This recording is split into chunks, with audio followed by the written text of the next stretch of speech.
दो ऐसे देश जिनके पास ना तो पावर की कमी है ना वेपन्स की कमी है, लेकिन फिर भी वो देश कभी भी आमने सामने यानी डायरेक्ट लड़ाई कभी नहीं उन्होंने की।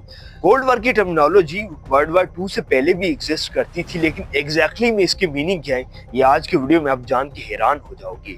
एग्जैक्टली क्या मीनिंग है आज के वीडियो में हम स्टेप बाय स्टेप बात करेंगे। क्या मीनिंग है कोल्ड वॉर के, और ये जो आज की डेट में कोल्ड वॉर टर्मिनोलॉजी है, ये फ्रेज आज की डेट में जो एग्जिस्ट करती है डिफरेंट मीडिया डिफरेंट मीडियाज के अंदर, यानी बुक्स के अंदर, लिटरेचर के अंदर, और सबसे बढ़कर इलेक्ट्रॉनिक मीडिया के अंदर आप ये टर्मिनोलॉजी बड़ी ज्यादा सुनते होंगे। एग्जैक्टली क्या मीनिंग है और कहाँ से ये उभर कर आई ये टर्मिनोलॉजी, और ये जो कोल्ड वॉर की टर्मिनोलॉजी हम यूज करते हैं, ये कोल्ड वॉर किन देशों के बीच एग्जैक्टली लड़ी गई और कितने अरसे के लिए लड़ी गई और क्या इसके पीछे के रीजन थे, ये स्टेप बाय स्टेप आज की इस वीडियो में हम बात करेंगे। अभी इससे पहले कि मैं आपको ये बताऊं कि कोल्ड वॉर टर्मिनोलॉजी का ओरिजिन कहाँ से हुआ, कहाँ से ये टर्मिनोलॉजी उभर कर आई, इससे पहले मैं आपको ये बता दूं कि ये जो कोल्ड वॉर है ये बेसिकली दो पावर्स के दरमियान, दो सुपर पावर के दरमियान लड़ी गई। एक यूएसए यानी यूनाइटेड स्टेट ऑफ अमेरिका, तो दूसरी तरफ यूएसएसआर यानी union of Soviet socialist Republic, यानी यूएसएसआर और यूएसए के बीच ये लड़ाई लड़ी गई,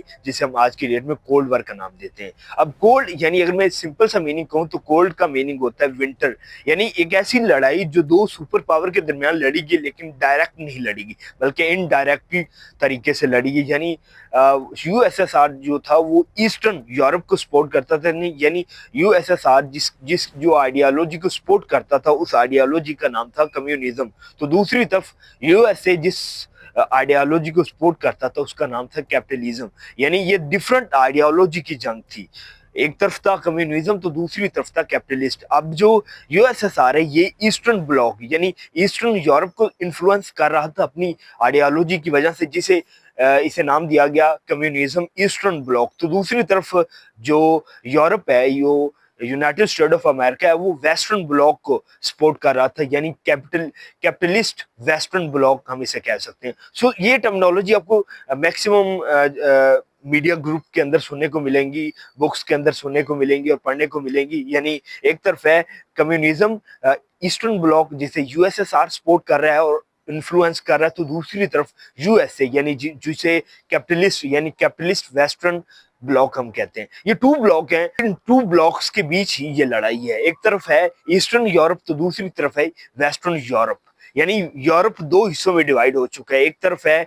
ईस्टर्न यूरोप तो दूसरी तरफ है western Europe, communism eastern block और कैपिटलिस्ट वेस्टर्न ब्लॉक। ये अब एक तरफ है ईस्टर्न ब्लॉक तो दूसरी तरफ है वेस्टर्न ब्लॉक। अब ईस्टर्न ब्लॉक जो है जो एक कम्युनिज्म आइडियोलॉजी को फॉलो करता है, तो दूसरी तरफ वेस्टर्न ब्लॉक है ये डेमोक्रेटिक यानी कैपिटलिस्ट आइडियोलॉजी को सपोर्ट करता है। अब जो कम्युनिज्म आइडियोलॉजी को सपोर्ट करते हैं कंट्री, वो उस आइडियोलॉजी के साथ जुड़ जाते हैं, और जो कैपिटलिस्ट आइडियोलॉजी को सपोर्ट करते हैं वो इस आइडियोलॉजी के साथ जुड़ जाते हैं। यानी ये जंग लड़ी गई सिर्फ प्रॉक्सी वॉर के थ्रू, यानी एक तरफ यूएसएसआर तो दूसरी तरफ यूएसए था जिन्होंने अपनी अपनी आइडियोलॉजी को सपोर्ट किया, और अपनी अब एक तरफ यूएसएसआर है तो दूसरी तरफ यूएसए। अब इन्होंने अब एक तरफ यूएसएसआर है तो दूसरी तरफ यूएसए, यानी ये दोनों ही सुपर पावर है, इनके पास टेक्नोलॉजी है, पावर्स है और वेपन्स है, लेकिन फिर भी इन्होंने कभी डायरेक्ट वार नहीं लड़ी बल्कि अपनी प्रॉक्सीज, अपनी अलाइड कंट्री को यूज किया अपनी वार लड़ने के लिए। यानी जो कम्युनिज्म आइडियोलॉजी को कंट्री सपोर्ट कर रहे थे वो कम्युनिज्म आइडियोलॉजी को के साथ जुड़ गए, और जो कैपिटलिस्ट को सपोर्ट कर रहे थे वो कैपिटलिज्म आइडियोलॉजी को सपोर्ट कर रहे थे। सो ये दोनों आइडियोलॉजी इज वेरी इंपॉर्टेंट कि ये जो जंग थी ये आइडियोलॉजी के बेस पे थी, सिर्फ अपना अपना इन्फ्लुएंस बढ़ाना चाह रहे थे ये दोनों सुपर पावर अपने अपने देशों में, और अपने अपनी जो जो देश इनको सपोर्ट कर रहे थे। कोल्ड वॉर की अगर मैं बात करूं तो ये ऑलमोस्ट 44 ईयर तक लड़ी गई जंग बिटवीन यूएसए एंड यूएसएसआर के दरमियान। अब लगभग 1947 से लेकर 1991 तक ये जंग लड़ी गई, तकरीबन 44 ईयर तक।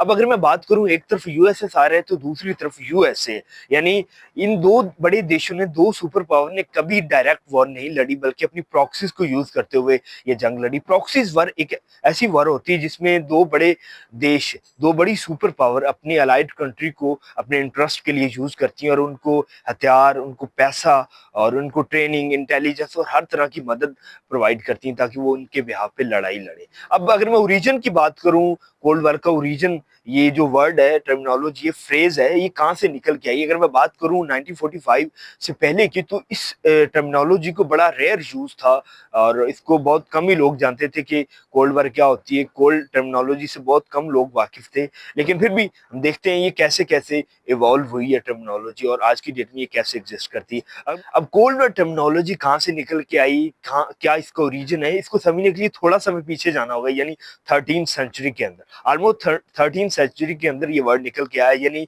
एक स्पेनिश राइटर था जिसका नाम है डॉन मैनुअल। अब वो एक वर्ड यूज करता है, टेपर्ड वर्ड। अब ये टेपर्ड वर्ड सिमिलर वर्ड ही है, कोल्ड वॉर को रिप्रेजेंट कर रहा है। अब ये टेपर्ड वर्ड उसने इस्तेमाल किया क्रिश्चियनिटी और इस्लाम के दरमियान, यानी 13th सेंचुरी के अंदर इस्लाम और क्रिश्चियनिटी के अंदर एक जंग हो रही थी, उसको रिप्रेजेंट करने के लिए इसने टेपर्ड वर्ड का इस्तेमाल की, यानी टेपर्ड वर्ड का इस्तेमाल किया। उसके बाद 19th सेंचुरी के अंदर ये जो टेपर्ड वर्ड है 13th सेंचुरी से चला था, इसको यूज किया, रॉन्ग ट्रांसलेशन से ये कन्वर्ट होकर कोल्ड वॉर में तब्दील हो गया और आज की डेट में इसे कोल्ड वॉर के नाम से ही जाना जाता है। अब उसके बाद साल आता है 1934, यानी साइंस और रिलीजन को रिप्रेजेंट करने के लिए ये कोल्ड वॉर का वर्ड इस्तेमाल किया जाता है। ये कोल्ड वॉर की जो फ्रेज है इसको इस्तेमाल किया जाता है। अब होता क्या है, एक शख्स जिसको सांप काट लेता है और वो उसको जब हॉस्पिटल लाया जाता है, तो एक तरफ तो डॉक्टर उसकी मेडिकल साइंस के थ्रू उसका इलाज कर रहे थे, तो दूसरी तरफ वो शख्स रिलीजन के ऊपर यकीन रखता था, उसका बिलीव था, वो प्रेयर के ऊपर बिलीव रखता था, डिवाइन पावर के ऊपर बिलीव रखता था। तो एक तरफ तो उसकी मेडिकल साइंस के थ्रू इलाज चल रहा था, तो दूसरी तरफ वो अपने रिलीजन के ऊपर यकीन रखता था, बिलीव रखता था कि वो जरूर सरवाइव कर पाएगा। तो न्यूज़पेपर ने ये लिखा कि नॉर्मली ऐसा होता है कि साइंस और रिलीजन के दरमियान हमेशा डिसएग्रीमेंट देखने को मिला है, लेकिन इस केस में ये जो शख्स जिसको सांप ने काटा, इस केस में साइंस और रिलीजन ने इस शख्स की जान बचाने में इज वेरी इंपॉर्टेंट रोल अदा किया है कि इसकी जान बची है, ये सरवाइव कर पाया। इसकी एक रीजन तो ये है कि एक तरफ साइंस ने इसकी हेल्प आउट किया है सरवाइव करने के लिए, तो दूसरी तरफ इसके बिलीव और इसके जो नॉर्म्स हैं, इसके जो रिलीजन है, उसने इसे सरवाइव करने में पूरी हेल्प आउट की। सो इस यहाँ पर जो न्यूज़पेपर वर्ड यूज करता है, the conflict between science the war, यानी कोल्ड वॉर का इस्तेमाल करते हैं, the cold war between science and religion. So 1934 में कोल्ड वॉर को इस सेंस में यूज किया गया। अब उसके बाद आता है 1939। इकोनॉमिस्ट के अंदर एक राइटर है जिसका नाम है ग्राहम होटन, उन्होंने ये वर्ड यूज किया कोल्ड वॉर। अब at the same time Poland और जर्मनी के अंदर भी एक इनडायरेक्ट वॉर शुरू होगी, यानी 1939 वो साल है जिस साल वर्ल्ड वॉर 2 का आगाज होता है। अब ये वो साल था जब पोलैंड और जर्मनी के अंदर इनडायरेक्ट वॉर स्टार्ट हो गई, तो इस दरमियान ये वर्ड यूज किया गया कोल्ड वॉर टैक्टिक्स का। सो किस तरह ये कोल्ड वॉर ने सफर किया 13th सेंचुरी से फिर होते हुए ये आज की डेट में किस तरह एग्जिस्ट करता है, ये पूरी चीजें हमने डिस्कस की स्टेप बाय स्टेप। अब उसके बाद आता है साल 1947। वॉल्टर लिपमैन एक राइटर हैं और एक पॉलिटिकल कमेंटेटर हैं, इन्होंने वर्ड यूज किया कोल्ड वॉर अपने एक न्यूज़पेपर कॉलम के अंदर। अब उसके बाद इस वर्ड को पूरी दुनिया के अंदर पॉपुलैरिटी मिली और आज की डेट में ये वर्ड एग्जिस्ट करता है और डिफरेंट इलेक्ट्रॉनिक मीडिया और बुक्स और लिटरेचर के अंदर ये वर्ड आप आज की डेट में आपको सुनने को मिलता है। अब उसके बाद आता है साल 1945, यानी साल 1945 वो साल है जब जर्मनी वर्ल्ड वॉर 2 हार चुका था और जो अमेरिका, ब्रिटेन और सोवियत के दरमियान जो एक फ्रेंडशिप थी वो टूट रही थी। इसकी मेन रीजन यही थी कि जो सोवियत यूनियन है ये मैक्सिमम कंट्रीज के अंदर कंट्रोल करता जा रहा था ईस्टर्न यूरोप वाली साइड पे, और एक मेन रीजन यही थी कि अमेरिका और सोवियत के दरमियान ये जो रिलेशन थे वो बिगड़ते जा रहे थे। अब आहिस्ता आहिस्ता जो कम्युनिज्म थी वो बढ़ती जा रही थी, सोवियत यूनियन अपना इन्फ्लुएंस बढ़ाता जा रहा था ईस्टर्न यूरोप के अंदर, और अब ये सारा देखकर अमेरिका और ब्रिटेन कि जो बड़े बड़े देश हैं ये परेशान हो गए कि अगर हमने जल्द ही सोवियत यूनियन को ये जो आइडियोलॉजी लेके वो आया हुआ है, आइडियोलॉजी को फैला रहा है, कम्युनिज्म आइडियोलॉजी के ऊपर बात कर रहा है, अगर इसको जल्दी ना रोका गया तो बहुत जल्द हम भी इसकी लपेट में आ जाएंगे और ये पूरी आइडियोलॉजी जो ईस्टर्न यूरोप के अंदर एग्जिस्ट करती है ये वेस्टर्न यूरोप के अंदर भी फैल जाएगी। सो इसी को यूज करते हुए इन्होंने 1949 के अंदर एक अलायंस, एक मिलिट्री ग्रुप बनाते हैं जिसे वो नेटो का नाम देते हैं, यानी नॉर्थ अटलांटिक ट्रीटी ऑर्गेनाइजेशन। अब इस ट्रीटी ऑर्गेनाइजेशन का ऊपर ऊपर से अगर मैनिफेस्टो देखें तो यही है कि अगर कोई भी देश हम सारे देशों में से किसी एक देश के ऊपर भी हमला करेगा तो हम सारे देशों के ऊपर कंसीडर किया जाएगा। लेकिन इसका जो बनाने का पर्पस था उसके टाइम वो यही था कि हमने अपने आप को ईस्टर्न यानी कम्युनिज्म आइडियोलॉजी से बचाना है। ये जो इन्फ्लुएंस है कम्युनिज्म का ईस्टर्न यूरोप के अंदर और ऐसा ऐसा वेस्टर्न यूरोप के अंदर आ रहा है, इससे रोकना है अपने आप को और अपने आप को इस आइडियोलॉजी से प्रोटेक्ट करना है। अब एट दी सेम ईयर यानी 1949 को सोवियत यूनियन एक एटॉमिक बम बनाता है और खुद एक एटॉमिक पावर बन जाती है। अब दुनिया में सिर्फ अमेरिका ही नहीं था जिसके पास एटॉमिक बम था, बल्कि उसके साथ साथ सोवियत यूनियन के पास भी एटॉमिक पावर थी। और that is the main reason कि अब दोनों देश न्यूक्लियर पावर थे, एटॉमिक पावर थे और उनके पास एक कुव्वत थी, पावर थी और टेक्नोलॉजी थी। और यही रीजन थी कि दोनों देश इतने पावरफुल थे कि एक छोटी सी मिस्टेक करते तो पूरी दुनिया तबाह हो सकती थी। अब उसके बाद 1950 के अंदर जो नॉर्थ कोरिया है, ये नॉर्थ कोरिया जो है ये कम्युनिज्म को सपोर्ट करता है, तो दूसरी तरफ साउथ कोरिया यूएसए यानी कैपिटलिज्म को सपोर्ट करता है। और आज की डेट में जो नॉर्थ कोरिया एग्जिस्ट करता है ये उसी ही कड़ी का एक हिस्सा है। अब उसके बाद आता है साल 1953, यानी ये जो कोल्ड वॉर की टेंशन थी, कोल्ड वॉर की सिचुएशन थी, ये मैक्सिमम हद तक बिटवीन यूएसए और यूएसएसआर के दरमियान कम हो चुकी थी।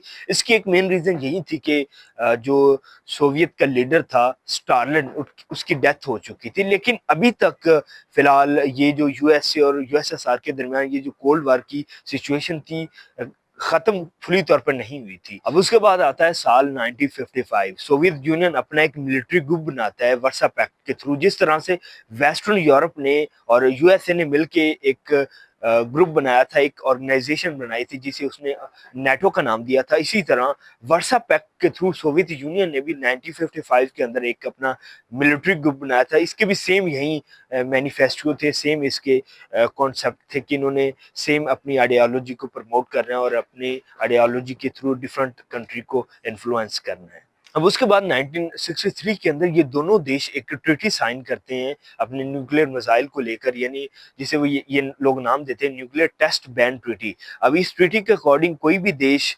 मिसाइल को चला नहीं सकेगा और that is the main reason कि अगर दोनों देशों के पास न्यूक्लियर पावर थी, टेक्नोलॉजी थी, तो कोई भी देश अगर छोटी सी मिस्टेक करता तो पूरी दुनिया को तबाह कर सकती थी। दैट इज द रीजन कि ये एक बहुत म्यूचुअल एक डिस्ट्रक्शन थी। कोई भी देश अगर न्यूक्लियर वेपन्स को लेकर कोई मिस्टेक करता है, न्यूक्लियर को लेकर कोई मिस्टेक करता है तो पूरी दुनिया उसके निशाने पे थी। अब उसके बाद 1970s के अंदर यूएसए और यूएसएसआर के अंदर एग्रीमेंट्स होते हैं साल्ट के नाम से, यानी स्ट्रेटेजिक आर्म लिमिटेशन टॉक्स, जिसका पार्ट 1 होता है 1972 के अंदर, इसका पार्ट 2 इस एग्रीमेंट का 1979 के अंदर होता है। यानी कोई देश किसी दूसरी देश के ऊपर वेपन नहीं यूज कर सकता। अब इसके बाद जब ये दो एग्रीमेंट्स हो गए, एक एग्रीमेंट इनके दरमियान 1972 में हुआ तो दूसरा 1979 में हुआ। उसके बाद अर्ली 1980s के बाद ही दोबारा फिर इन दोनों देशों के अंदर एक इन्फ्लुएंस को लेकर, अपनी आइडियोलॉजी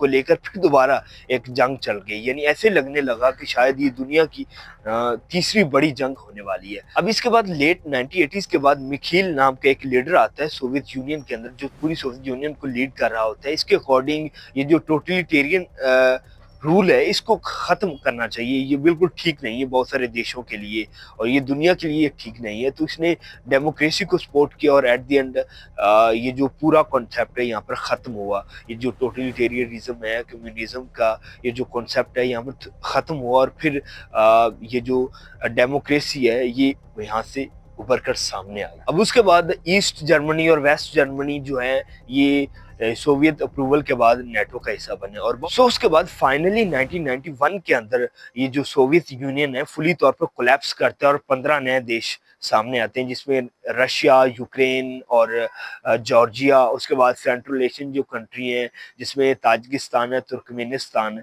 जैसे बड़े बड़े देश निकल कर सामने आते हैं। बहुत शुक्रिया आपका।